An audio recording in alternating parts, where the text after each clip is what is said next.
Welcome to మెగానెన్ TV. అది ఎప్పుడు జనాలతో కళకళలాడే ఒక పల్లెటూరు. కానీ ఏమైందో ఏమో కానీ సడన్గా ఆ ఊరిపై ఒక అదృశ్య నీడ కమ్ముకుంది. ఏ ఇల్లు చూసినా చావులు, ఏ వీధి చూసినా ఏడుపుల గోల.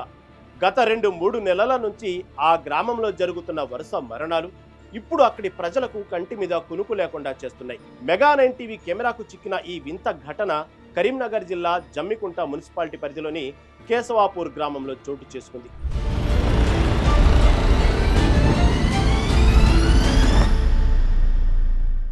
చావుల వెనుక అసలు కారణాలు వెతకడం మానేసిన జనాలు తమ ఊరికి కీడు సోకిందని భయపడిపోయారు. పురోహితుడి మాటలు విని తెల్లవారుజామునే ఇళ్లకు తాళాలు వేసి మూటాముల్లే సర్దుకొని ఊరు విడిచి వెళ్లిపోయారు. అసలు ఒకే గ్రామంలో అన్ని మరణాలు ఎలా సంభవించాయి? ఊరు ఖాళీ చేసి వాళ్ళు అడవి బాట పట్టి చేస్తున్న ఆ కీడు వంటల కథ ఏంటి? మూఢనమ్మకమా లేక నిజంగానే ఆ ఊరిలో ఏదైనా జబ్బు ఉందా? కేశవాపూర్ మిస్టరీ వెనుక ఉన్న అసలు నిజాలేంటి?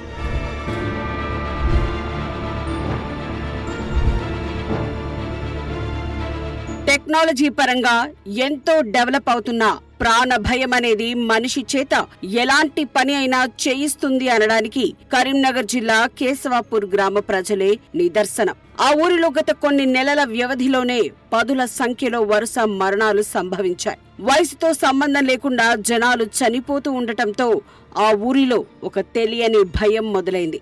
అసలు వీళ్ళెందుకు చనిపోతున్నారు అని సైంటిఫిక్ గా మెడికల్ గా ఆలోచించకుండా ఊరికి కీడు సోకిందని వారు నమ్మారు. స్థానిక పురోహితుడి సలహాతో జమ్మికుంట 15వ వార్డులో నివసిస్తున్న ప్రజలంతా ఏకగ్రీవంగా ఒక నిర్ణయం తీసుకున్నారు.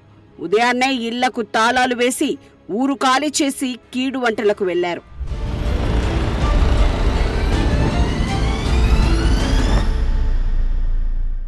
కేశవపూర్ గ్రామంలోని 15వ వార్డులో గత 2-3 నెలల నుంచి పరిస్థితి భయానకంగా మారింది. రోగాలు లేదా ఇతర కారణాల వల్ల ఏకంగా 10 మందికి పైగా చనిపోయినట్లు స్థానికులు చెప్తున్నారు. రోజురోజుకు మరణాల సంఖ్య పెరుగుతూ ఉండటంతో గ్రామ పెద్దలు స్థానికంగా ఉండే ఒక పురోహితుడిని సంప్రదించారు. ఆ ఊరి దశను పరిశీలించిన ఆయన గ్రామానికి పెద్ద కీడు సోకిందని, ఇలాగే ఉంటే మరిన్ని ప్రాణాలు పోయే ప్రమాదం ఉందని హెచ్చరించాడు. దీనికి పరిష్కారంగా కనీసం ఒక్కరోజైనా గ్రామస్తులంతా ఊరు ఖాళీ చేసి పొలాల్లో లేదా అడవిలో వంటలు చేసుకుని తినాలని సూచించాడు. దీంతో ఊరి పెద్దలు ఒకరోజు ముందుగానే డప్పు చాటింపు వేయించి అందరినీ అలర్ట్ చేశారు.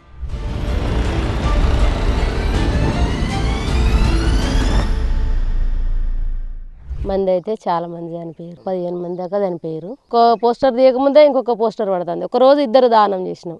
ఏమైతుందో తెలియదు కానీ ఇట్లా చనిపోతారు.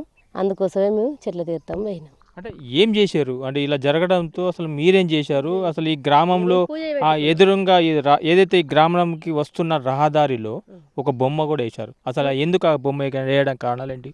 పూజ పెట్టుకున్నాం. పూజ పెట్టుకోమంటే అయ్యగారులు చెప్తే పూజ పెట్టించుకొని మంచి చేసుకోవాలంటే పూజ పెట్టించుకున్నాం. 2 నెలల్లో 15 మంది చనిపోయారు. అంటే ఈ గ్రామంలో మొత్తం తాళాలు వేసి కూడా మొత్తం ఎవరు కూడా గ్రామంలో ఉండకుండా అందరు ఖాళీ చేసి బయటకు వెళ్ళడానికి కారణాలు ఏంటమ్మా? అదే అయ్యగారు చెప్పినట్టే ఏమన్నా కిడిగిట్లు ఉండవచ్చు, బయట అంటలో పోవాలంటే పోయినాం. దీనికి కారణాలు ఏమైనా తెలుస్తున్నాయా? అసలు ఏంటని కారణం ఏం తెలియలేదు. ఫస్ట్ మా మరిదితో స్టార్ట్ అయిందండి ఇల్లు. వీళ్ళంటే కొంచెం ఆరోగ్యం బాగాలేదు. మా మామగారు చనిపోయాడు, మా మరిది చనిపోయారు. వాళ్ళ తర్వాత ఇక ఒక నెలలో ఇద్దరు అసలు దినాలు వెళ్తలేవు. ఇంకొక మంది ఒకరోజు అయితే ఇద్దరు ఇట్లా చనిపోతూ ఉంటే ఇక మొత్తం 15 మంది అయినాక భయం అయితే అయ్యగారిని అడిగినాం. అయ్యగారిని అడిగితే కొంచెం దోషం ఏమైనా ఉందామో, ఈ అమ్మగారి జాతర సాగించినాం, ఆడేమన్నా పొరపాటు అయిందో ఏమో అన్నట్టుగా చెప్తే పోయి తీసుకొచ్చుకొని పూజ పెట్టుకొని బయటికి పోయినాం. బయట వంటలు పోయి వచ్చి ఊడ్చుకొని చల్లుకున్నాం. అయిపోయింది. చిన్న పిల్లలు కూడా చనిపోయారు. ఒక అబ్బాయి అయితే పెళ్లి కాలేదు, మొన్ననైనా లాస్ట్గా ఆయనతోటి ఇక భయపడే మేము పంతుల దగ్గర పోయినాం.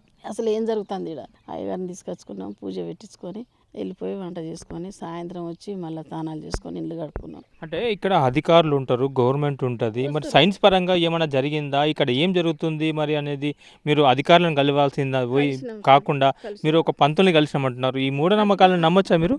అధికారులను కూడా కలిసినాం సార్. అధికారులు వచ్చిర్రు, అందరు వచ్చి మాట్లాడారు సార్. సరే చూద్దాం, ఇది ఒకటి చూసుకుందాం అన్నట్టు చూసుకున్నాం. మొన్ననే విన్నాం సార్, చూడాలి ఇంకా ఇది కూడా నిజమైతే అబద్ధమైతే. మూఢనమ్మకాలు ఏం లేదు, ఏదో మా భయం మాకు సార్. అసలు ఈ ఊర్లో ఎప్పుడు జరగలేదు ఇట్లా. అంటే ఇక్కడ ఇప్పుడు 15 మంది చనిపోయారు అంటున్నారు కదా, వీళ్ళు అంటే ఏ రకంగా చనిపోయారు? ఆరోగ్యంగా పరంగానా లేకుంటే ఏ రకంగా? మా ఇంట్లోనైతే ఆరోగ్యం బాగాలేకనే చనిపోయారు. మా ఇంట్లోనే చనిపోయారు ఇద్దరు, నెల లోపలనే ఇద్దరు చనిపోయారు. అసలు ఇవి ఎందుకు జరుగుతున్నాయి ఇలా అని చెప్పేసి మీరు ఊర్లో ఏమైనా ముచ్చటించారా? ముచ్చటిస్తేనే సరే అందరం ఒకటయి, సరే ఇప్పుడు ఆ పిల్లోడైతే పొలం కాడికి పోయి పిల్లోడు ఇంట్లోకి పోయి వేసుకున్నాడు. ఆ ముగ్గురు పిల్లల తల్లి అయితే ఏ గొడవలేదు ఏం లేదు. ఆ పిల్ల ఉట్టిన మంది అయింది. ఒక 4-3 అయితే ఉట్టిగానే చనిపోయారు సార్.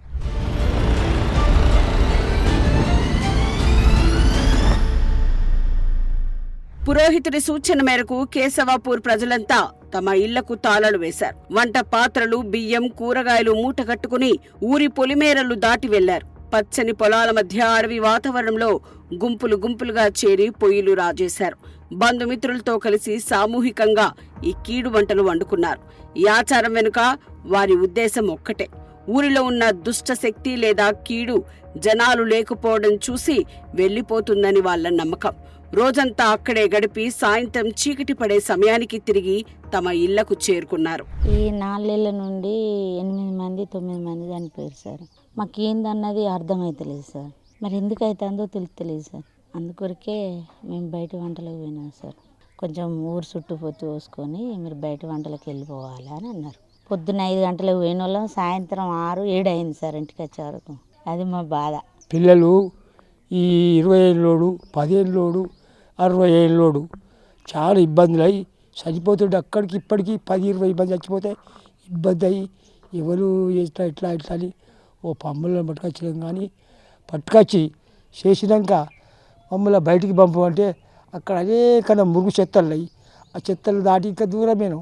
పిల్లలు ఎండలా నీడలా బాధపడి ఏడ్చి అయ్యో మా కర్మకి ఇట్లా మాకు ఎవడేం చేసిండా, ఇప్పుడు దేవుడు చేసిండా, మనుషులు చేసిండ్రా, మాకు ఎట్లా అయిందని ఏ మినిస్టరు, ఏ ఉప సర్పంచి, ఆ సర్పంచి, చైర్మన్ మా ఊరిని అంటించుకుంటలేడు. ఇది ప్రభుత్వంలో మమ్మల్ని అంటించుకుంటలేదు. ఎందుకు అంటించుకుంటలేరు? మరి పశువులకు బాతలేదు, వీళ్ళ కొట్టుకు సత్తారాయి. ఇక్కడ దొరుకుతాడే కొద్దావాడి గడ్డి దొరుకుతలేదు, బాధ దొరుకుతలేదు, బావులలో నీళ్ళు వెళ్తలేవు, వైర్లు ఎండిపోతారాయి, మళ్ళీ పశువులు ఏడుతారాయి. అంటే ఇప్పటికి మీరు మంత్రాలు ఉన్నాయని అంటారా? మంత్రాలు ఉన్నాయి, మంత్రాలు ఉంటేనే ఇది అయింది. లేవను మన కళ్ళు మనిషికొని వాళ్ళు చేసుకొని మంత్రాలు ఉంటేనే పని చేస్తారు మాకు. గ్రామస్తులు మాత్రం కీడు వంటలకు వెళతామని నిర్ణయించుకున్నప్పటి నుంచే గ్రామంలో మరణాలు ఆగాయని బలంగా నమ్ముతున్నారు. కానీ ఇక్కడ అసలు ప్రశ్న ఏంటంటే, వరుస మరణాలు సంభవిస్తున్నప్పుడు ఆ గ్రామంలో వైద్య అధికారులు ఎందుకు సర్వే చేయలేదు? ఆ మరణాలకు అసలు కారణం కలుషిత నీరా లేక ఏదైనా అంటువ్యాధా అని తెలుసుకునే ప్రయత్నం ఎందుకు జరగలేదు? మూఢనమ్మకాలు నమ్మి జనాలు ఊరి ఖాళీ చేసే పరిస్థితి వచ్చిందంటే ప్రభుత్వ అధికారుల పర్యవేక్షణ ఎంత లోపించిందో ఈ సంఘటన స్పష్టం చేస్తోంది.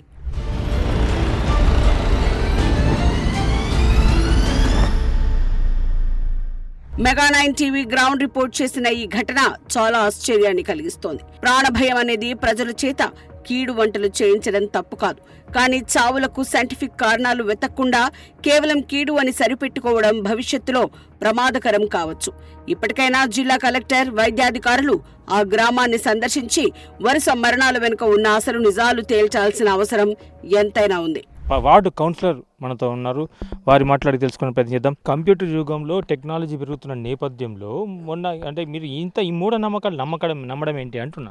మీరే చెప్పండి. వీటికి సైన్స్ అవి ఉండే విషయం ఏంటంటే నమ్మకం, మనిషి నమ్మకమే బలం. ఇప్పుడు నేను నమ్మకపోతే ఏమైతే చెప్పన్నా, మానసికంగా కుమిలిపోతారు. నేను అసలు ఇవి పట్టించుకోను, మా ఇళ్ళలో కొంతమంది పట్టించుకోరు. కాకపోతే ఏంటంటే జనం నమ్మకాన్ని వమ్మ చేయకుండా అందరం కలిసిపోయినాం, అంతే, ఏం లేదు. ఇలా ఇప్పుడు హార్ట్ స్ట్రోక్తో చనిపోయినాను డాక్టర్ని అడిగినాం. ఇన్ టైంలో హాస్పిటల్ ఓపేసరికి చనిపోయారు వాళ్ళు. ఈ ఊరేసుకొని చనిపోయిన పిల్లాడు ఎందుకు వేసుకున్నాడని ఇప్పటివరకు ఎవరికి అర్థం కాలేదు. మాతోనే రెగ్యులర్గా ఉన్నాడు, 8 గంటల దాకా ఉన్నాడు, 8:30 ప్రాంతంలో చనిపోయాడు. ఎందుకు వేసుకున్నాడు, ఆయన ఎందువల్ల వేసుకున్నాడని తెలియక జనం ఈ పిల్లాడు యువకుడు 29 సంవత్సరాల యువకుడు ఊరేసుకొని చనిపోవడం వల్ల బాగా భయాందోళనకు గురయ్యారు అందరూ. అంటే ప్రజలందరూ ఊళ్ళో ఉన్న ప్రజలందరూ భయాందోళనకు గురై సరే ఏదైనా ఉంటే సరే వెనకటి ఆచారం పాటిద్దామని పోయి పాటించింది తప్ప వేరే ఏం లేదు. సరైన ట్రీట్మెంట్ అందక కొంతమంది చనిపోయారు. ట్రీట్మెంట్ హాస్పిటల్ తీసుకుపోయి వచ్చినాక చూస్తే కొంతమంది చనిపోయారు స్ట్రోక్తో. కొందరు టైంకి ఇన్ టైంలో హాస్పిటల్ ఒక 3:30 ప్రాంతంలో మా పెద్ద బాబు చనిపోయింది. హాస్పిటల్ వెళ్ళినాం, కాకపోతే ఇన్ టైం 5 minutes లేట్ అయింది, స్ట్రోక్ వచ్చింది. ఒక ముసలామె కాలు జారి చనిపోయింది, ఇంకో ముసలామె, ఇంకో ఆమె మందాయి చనిపోయింది, గడ్డి మందాయి చనిపోయింది.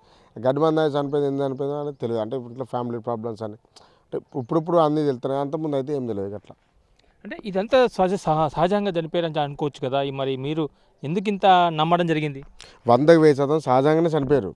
కాకపోతే ఏంటంటే ఒకటి ఫీలింగ్ అనేది ఏర్పడ్డది, ఇన్నర్ ఫీలింగ్ అనేది జనంలో ఒక భయం అనేది ఏర్పడ్డది. కాబట్టి ఆ భయాన్ని తీసేసుకోవడానికి తప్ప పోయి మేము అందరం ఒక దగ్గర ఉండి చేసుకున్నాం తప్ప ఏదో నిజంగానే వాళ్ళు ఏదో చేసిరు ఇంకెవరో చేసిరు అనే ఆలోచనతో కాదు.